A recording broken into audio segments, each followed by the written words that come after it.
Hi everyone, it's Ellie. I'm here today to talk to you about reconciliation. Yesterday's devotional surrounded forgiveness, and often these two things go hand in hand.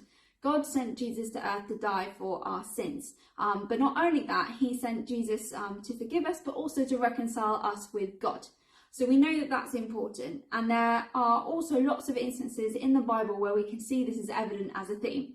I'm going to briefly touch on the story of Joseph. So Joseph, as many of you will know, had 11 brothers, and Joseph was the favourite child, which I understand, I don't, and this made his brothers very unhappy. He was beloved by his parents, and the other brothers weren't too happy about this, and lots of things happened, and as a result, Joseph was sold by his brothers into slavery.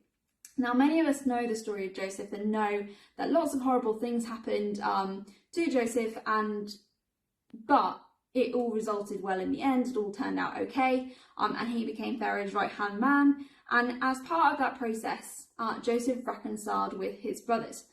So we can see that reconciliation is important. However, I think there are a number of factors that we need to consider when we consider reconciling with someone. I think there are 4 things that we need to take into account.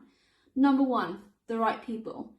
Joseph reconciled with his brothers, but he didn't necessarily reconcile with the slave traders themselves.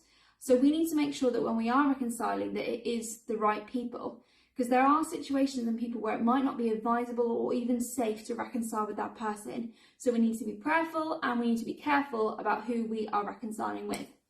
Number 2, it has to be the right time. I'm really bad at this, and as soon as I have an argument with someone, or if I've fallen out with someone, I want to reconcile as soon as possible. I want to be friends, I just want to move forward, but that's not always the right outcome or appropriate at that time.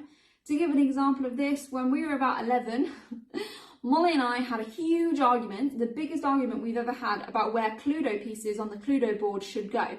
And I'm telling you, we did not speak for years. I feel like it was years. We just didn't speak to each other. And had we attempted to reconcile earlier, it's likely that we would have continued to have the same argument and may not have been the close friends that we are today. So it wasn't right for me to bring that up earlier or for us to reconcile earlier, because it would have been unproductive. So the right people, the right time, and number 3, the right context. So I don't know about you, but when I've been talking to people, maybe over text, lots of things get misconstrued, and the same could also be true for maybe having a conversation in public. So where possible, if we are trying to reconcile with someone, it may be important to have those conversations in person and in private. And finally, number 4, we've got to come with the right attitude.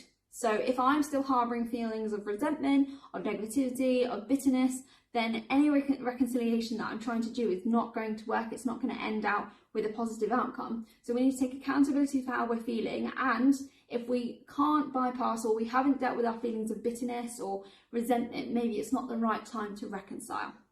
So those are the 4 things. Paul says in Romans 12 verse 18, if it is possible, as far as it depends on you, live at peace with everyone. That is super challenging. I can confidently say that I do not live at peace with everyone every single day.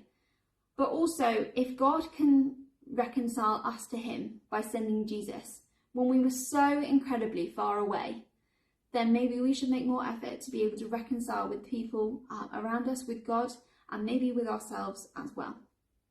I hope that's provided some clarity on reconciliation, and I hope you guys have a really good day. Bye!